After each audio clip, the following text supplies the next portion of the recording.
জানবো জাকসু নির্বাচনের আজকের খবর। সহকর্মী রায়ান বিন আমিন আছেন জাহাঙ্গীরনগর ক্যাম্পাসে। রায়ান, প্রচার শেষ, নির্বাচনী পরিবেশ কেমন দেখছেন? প্রার্থীরা আজ সারাদিন কি করবেন, যেহেতু প্রচারণা নেই এবং গত রাতে কিছুটা উত্তেজনা বিরাজ করছিল, তো কারো কোনো ধরনের অভিযোগ পাচ্ছেন কিনা? গতকালকে ভোরের যে উত্তেজনা, মধ্যরাতের উত্তেজনা, সেটি নিয়ে এখনো পর্যন্ত আমরা কোনো অভিযোগ পাইনি। আর এখনো পর্যন্ত ক্যাম্পাসের পরিস্থিতি বলতে গেলে ঠান্ডাই বলা যায়। আর ইতিমধ্যে বিশ্ববিদ্যালয় প্রশাসন আগামীকালকে ভোটকে সামনে রেখে প্রস্তুতি বলা যায় অনেকটাই সেরে ফেলেছেন। আমি শহীদ সালাম বরকত হলের কমন রুমে আছি, যেখানে ভোট কেন্দ্রগুলো স্থাপন করা হয়েছে।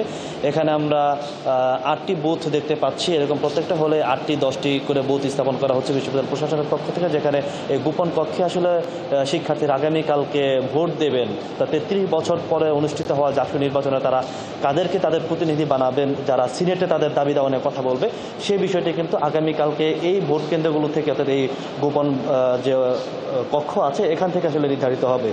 আর জাহাঙ্গীরনগরে এখন পর্যন্ত পরিবেশ নিয়ে বলতে গেলে পরে মোটামুটি সবগুলো প্যানেল যারা আছে, প্রায় 6টি প্যানেল আছে, সবারই কম বেশি অভিযোগ আছে। বিশেষ করে নির্বাচন কমিশন কেন্দ্রিক তাদেরকে বিভিন্ন সময় তাদের যে আচরণ থেকে শুরু করে কোনো সময় পক্ষপাতিত্বের অভিযোগ আনা হয়েছে ছাত্র শিবির বাকশাসের পক্ষ থেকে, ছাত্রদলের প্রতি যে নির্বাচন কমিশন ছাত্রদলের প্রতি পক্ষপাতিত্ব করছে, এরকম অভিযোগ তারা হরহামেশা করছেন। আবার গতকালকে বাম সংগঠন যারা আছে তারা অভিযোগ করছেন যে নির্বাচন কমিশন আসলে ছাত্রদল এবং ছাত্র শিবির এদের পার্ট সার্ভ করছে, তাদের বিষয়গুলোকে ইচ্ছাকৃতভাবেই অর্থাৎ ষড়যন্ত্র করে অমর্ত্যর যে প্রার্থিতা বাতিল সেটি তারা করেছে। তো এই বিষয়গুলো নিয়ে তারা আজকে ভোর পর্যন্ত ব্যাপক আলোচনা হয়েছে এবং শিক্ষার্থীদের মূল যে দাবি, যে যত কিছু হোক না কেন জাকসুটা যাতে অনুষ্ঠিত হয়, এই ভোট যাতে কোনোভাবে বানচাল না হয়। এই ছিল জাহাঙ্গীরনগর থেকে আমার কাছে সবশেষ তথ্য।